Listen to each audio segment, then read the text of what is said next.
So we're standing here as part of a test run for virtual arraignment. We have on the top screen myself, who will be acting in this capacity as the judge. We have Assistant District Attorney Maria Gaston DeSimone and Public Defender Jake Godwin, who will be present for the arraignment. The other party that will be also present will be the police department, who will have the defendant with them so that they can be read their rights, enter a plea, and then we can ask the judge, the people can ask the judge for any orders that we may need. For example, an order of protection, a license suspension, and the like.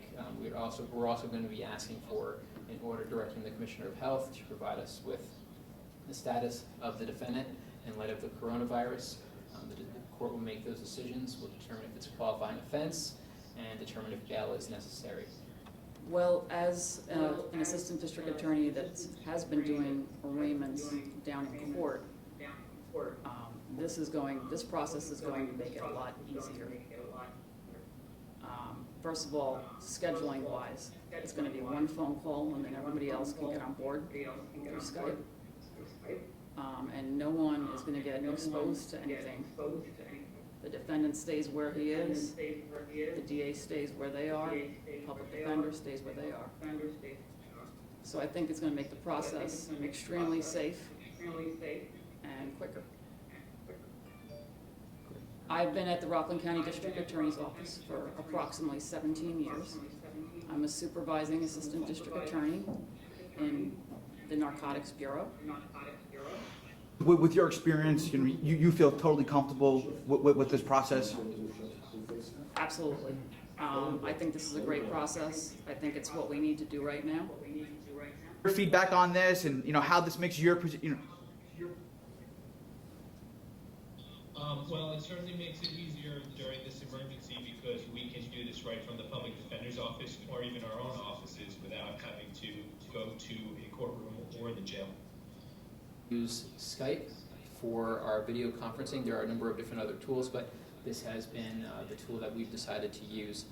It provides us with the ability to not only conference at the same time, we're going to be able to share documents through centralized email addresses that we've established for our office. The public defender office has a centralized email address, and this way we can exchange documents and they can be provided to the courts and to the defendant at the appropriate times.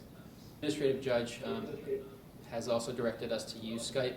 The police departments have been also trained, partly by our office, partly by their own training, to participate in these proceedings.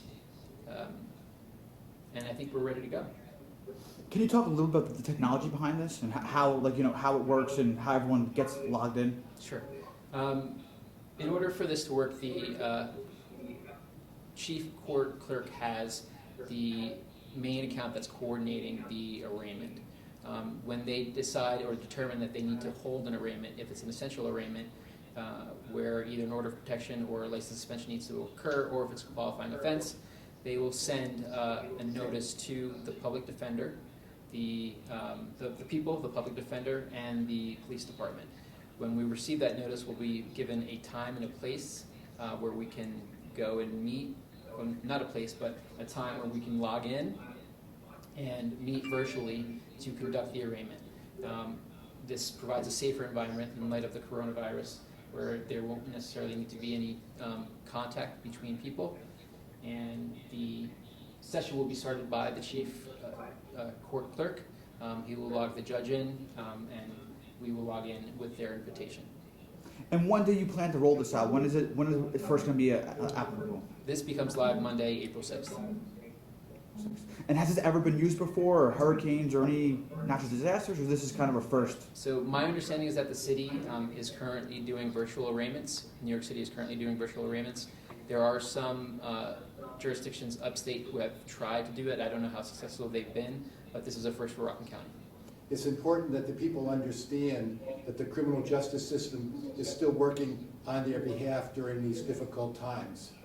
And I'm very pleased that with the approval of the Office of Court Administration and pursuant to the Administrative Judge Kathy Davidson's order, that we will proceed to hold essential criminal proceedings virtually starting this Monday at 9 a.m. And what that does is provide safety for the hardworking ADAs and members of the district attorney's office to ensure that their health is protected as well as the health of their families. And at the same time, we're protecting the health of the very able public defenders that come out to ensure that the rights of the defendant are protected, protecting the health and safety of our judges and other court personnel. But at the same time, this is done balancing against the needs to ensure that the criminal defendant's rights are protected. Because we must make sure in this country, even during this epidemic, that the basic constitutional guarantees are provided to all our citizens.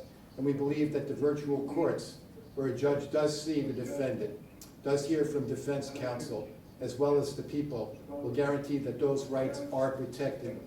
And we've been working on this for the last several days or week with the staff of the district attorney's office to ensure that we are ready to go so that we can protect the constitutional rights of all our citizens and the health and safety of all individuals that are involved in our criminal justice system in Rockland County.